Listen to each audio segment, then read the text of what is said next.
Hello, how you doing? It's that time again when I'm going to show you what games I got for Christmas. I've done that for the last couple of years, so I figured I might as well do it again this year. Like a lot of people, I do my Christmas list via an Amazon wish list. So I tend to put between about 8 or 10 games on the Amazon wish list.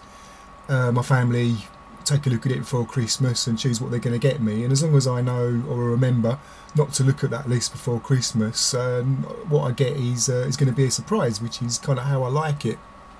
I don't have the biggest family in the world really when it comes to Christmas. It's normally just me, my mum, my brother and his family that get together. So I'll be showing you a game I got from my brother and a couple of games I got from my mum. I'll show some other games that I bought actually. I bought 3 games just after I did my last pickup video, so just to fill this video up a little bit, I'll show those as well afterwards. I still haven't opened them yet actually, they're still in the envelope. So if you've been watching any of my videos, you'll know that I'm into the Infinity Engine RPGs, which are kind of like strategic isometric RPGs that were mainly released around about the sort of start of the 2000s, and they consist of 5 main games. You've got Baldur's Gate 1 and 2, Icewind Dale 1 and 2, and Planescape Torment. Out of those 5, I've finished Baldur's Gate 1 and 2 and Icewind Dale, but I've never played Planescape Torment or Icewind Dale 2. Now those games might not be for everyone, but trust me, if you like RPGs, particularly deep, very sort of mechanic based RPGs where a lot of it is about stats and strategic combat and making sure that you've got really good builds for your characters and your parties, they're great.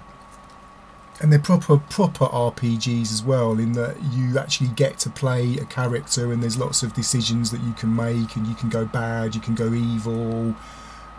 You know, there's romances if you're into that sort of thing, different endings, different outcomes. It's all pretty deep stuff.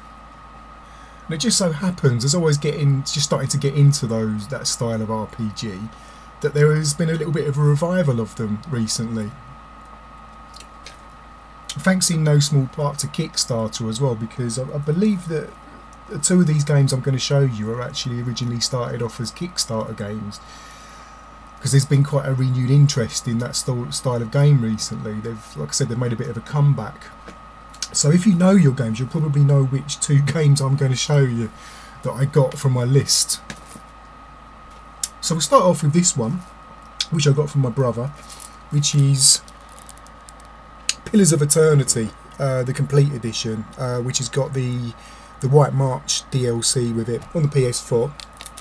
Apparently these are, I mean obviously these games kind of have PC roots, but apparently they've done a really good job in converting these to make them more console friendly. So for the first time ever I can play a game in that style and get trophies for it, which is great. These are, you could say that these are more kind of spiritual successors to the Infinity Engine games. Obviously these aren't on the Infinity Engine, but I do believe that, I mean this is considered to be like a sort of a spiritual successor to the Baldur's Gate games, and I do believe that the engine that it's running on is kind of like a, you know, a modern version of what the Infinity Engine might be these days if those games were still coming out on that engine. So yeah, I'm really looking forward to getting into this one. And like I said, if you know your games, you'll probably know what the next one is I'm going to show you as well.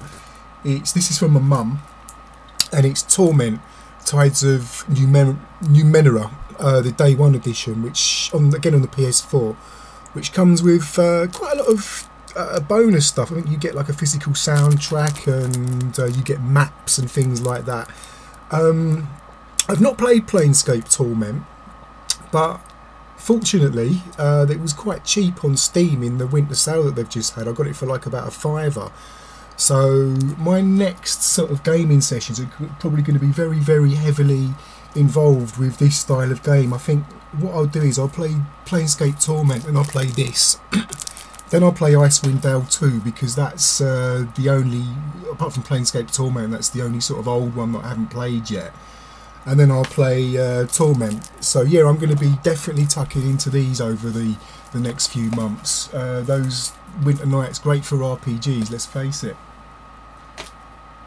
And something a bit different as well. This isn't a PlayStation game, this is an Xbox One exclusive, but you might know that I'm quite into my 3D platformers, and there's going to be a fair amount of 3D platformer content on this channel, PlayStation 3D platformers, probably in the next year, because I'm sort of starting to go through some of the old ones that I've never played before and recording them.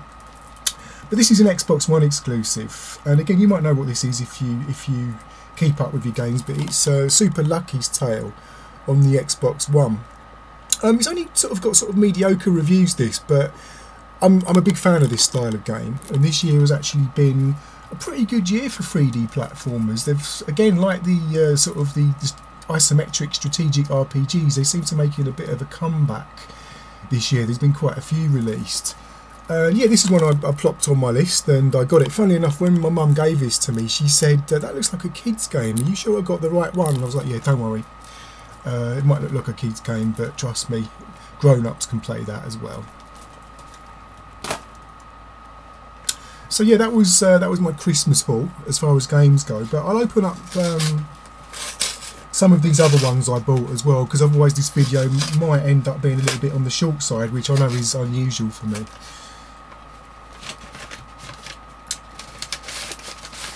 So first up, these couple of PS2 games that I got to add to the growing pile I have already.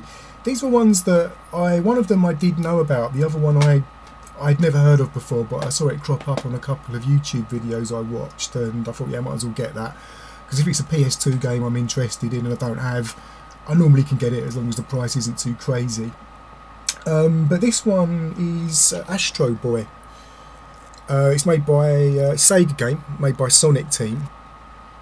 So again, I'm not sure if this is actually a 3D platformer, but it's definitely going to have that sort of vibe to it. I think Astro Boy is quite a well-known character in Japan. I'm not sure if it's that well-known in the West. You know, maybe for some gamers would know it. But I do remember hearing about this back in the day when it first came out, and I heard some quite good things about it. So yeah, I thought I'd snap that up. And next up, we've got a PS3 game. Now, if you've been following or even noticing my uploads of the last few months, you'll know that I've been trying to catch up with the Silent Hill series. It's actually one of my favourite series, but I sort of fell behind a little bit with it, so I've been making up for that in the last few months by playing some of the ones I never played.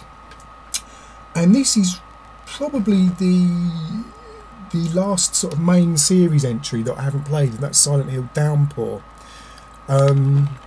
These games are actually, I wouldn't say these were rare, but you can't get these games on PSN, and it's physical copies are your only real option. That's a big problem for me, but they tend to be not mega expensive, but they're slightly more expensive than you might get for a really old PS3 game.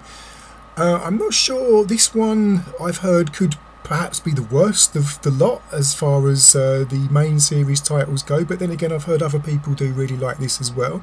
I think they've gone for a more kind of open world kind of design with this, where, you know, these sort of side missions, for the first time ever in Silent Hill, you can have sort of an open world free roam environment with side quests and that, which sounds like it could be quite interesting. So yeah, this will almost certainly be coming to the channel at some point in the future.